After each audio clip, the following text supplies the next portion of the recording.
Imamo zelo zanimive programe za razvoj podjetij. Če govorimo o našem področju, na enem področju sodelovanja, sem imela možnost sodelovati s teboj kot tvoja podrejena. Znaš na tak miren in dober način do sodelavca usmeriti, pa povedati, kako lahko še drugače, torej na tak občutek vedno, da nisem samo z vodjo, ampak da sem s coachem. Kako si do tega prišla? Ja, predvsem z izkušnjami. Jaz sem v bistvu vodila podjetje z 42 zaposlenimi, v bistvu 10 oziroma 12 let. In tukaj dejansko raznoliki ljudje, vsak potrebuje pač mogoče kakšno drugo metodo. Predvsem pa nekako se je treba zavedati, da vloga menedžerja, vodja je pač, da nekako spodbuja in pa povečuje učinkovitost, produktivnost ljudi, če smemo tako reči. To je njegov glavni cilj, ampak ljudje so pa različni in potrebujejo različne pristope, da to dosežejo. Ja? Recimo pri vlogi menedžerja lahko izpostavim vsaj v bistvu 5 takšnih vlog. Eno je res menedžer, ki skrbi za protokole, procese, procedure in tako naprej. Tudi to mora biti, nek določen red mora biti.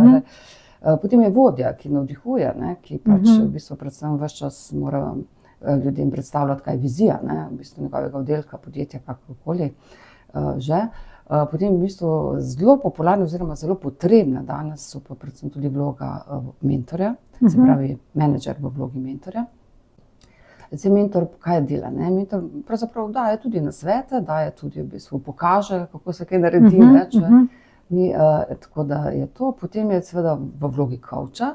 V vlogi coacha vemo, kaj je, da dejansko ne daje nasvetov, ampak dejansko spodbuja, da človek najde svoje notranje moči in si sam mogoče odgovori na vprašanje ali pa najde odgovor, kako bo rešil določen problem, s tem, da ga seveda spodbuja, usmerja.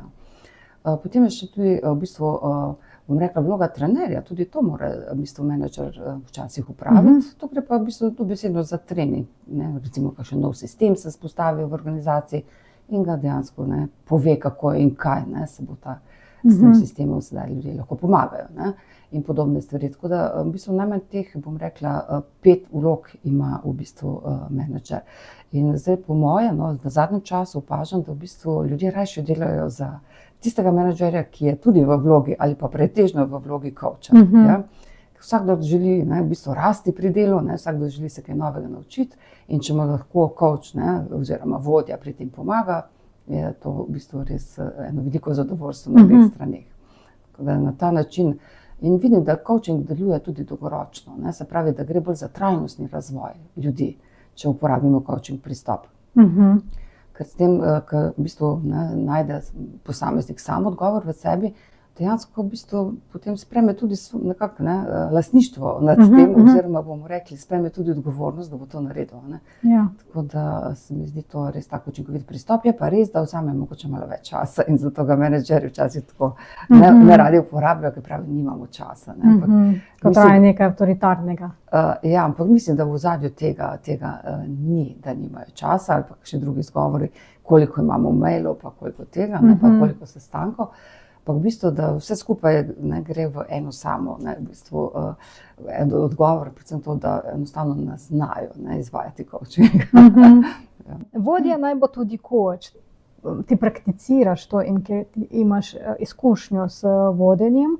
To je še boljše, da lahko pri praktiku se naučiš. Ni samo pri teoretiku, ampak pri človeku, ki ima realne izkušnje v vodenju. Česa bo se naučil vodja pri tem programu? Ja, vodja se prvi spozna, v bistvu, kakšna vloga vse kot menedžer mora upravljati. Ni samo coach, da kaj povemo, pa tudi ni za vse coaching. Ampak ja, v tem programu se prepoznavati vlogo coacha od ostalih vlog. Se pravi, kakšna je razlika tudi od ostalih vlog. To najprej za začetek, potem pa dejansko gremo kar pogledati, kje pa je coaching pri njegovem delu, torej pri vodenju uporaben. In to tudi prakticiramo. Zagotovo je uporaben pri podajanju povratne informacije, kar je ena izmed ključnih nalog vodje. Potem je v bistvu seveda pri, recimo, če kdo ne dosega do pričakovane učinkovitosti, delovne uspešnosti, tudi seveda zelo uporaben coaching. In potem treniramo tehnike coachinga. Se pravi, kakšne tehnike so pa zanj primerne. Tako da za njega so seveda druge tehnike primerne, kot pa recimo za profesionalnega coacha, da se razumemo.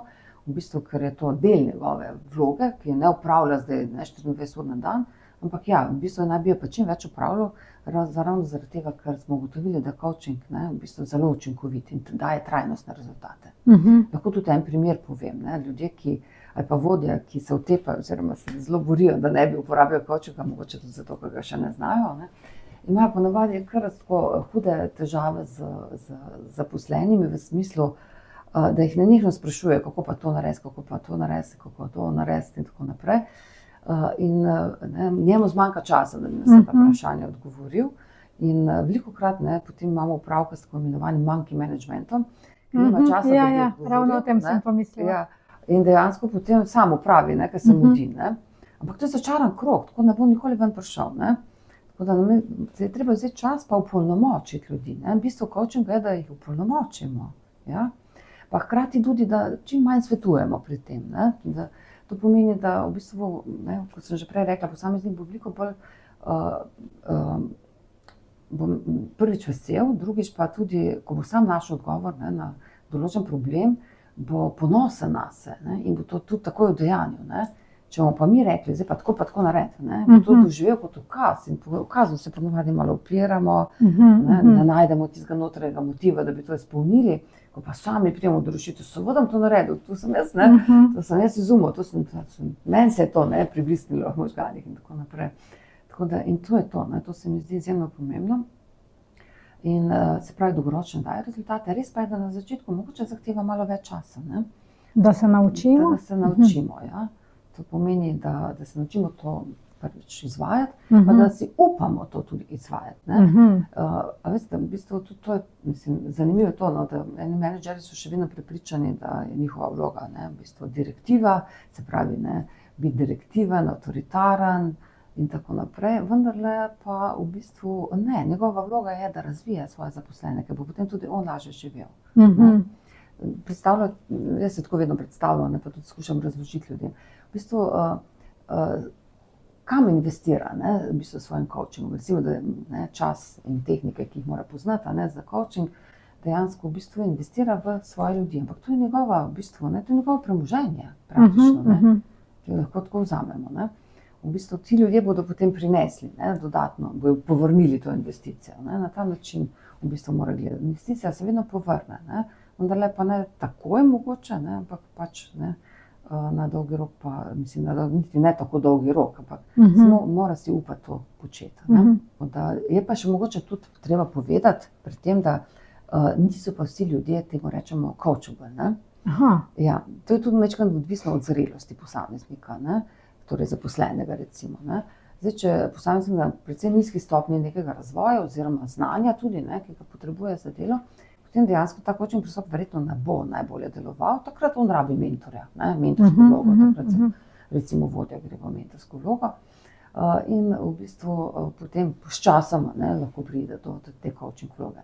Ampak danes v bistvu dejansko so ljudje že precej, bom rekla, usposobljeni, znanje je dostopno povsod, res, da bojo rabili nove v bistvu veščine, jih bojo mogli tudi dograjevati, no tukaj pa dejansko je coaching najboljše orodje in je tudi najboljše razvojno orodje za menedžerje.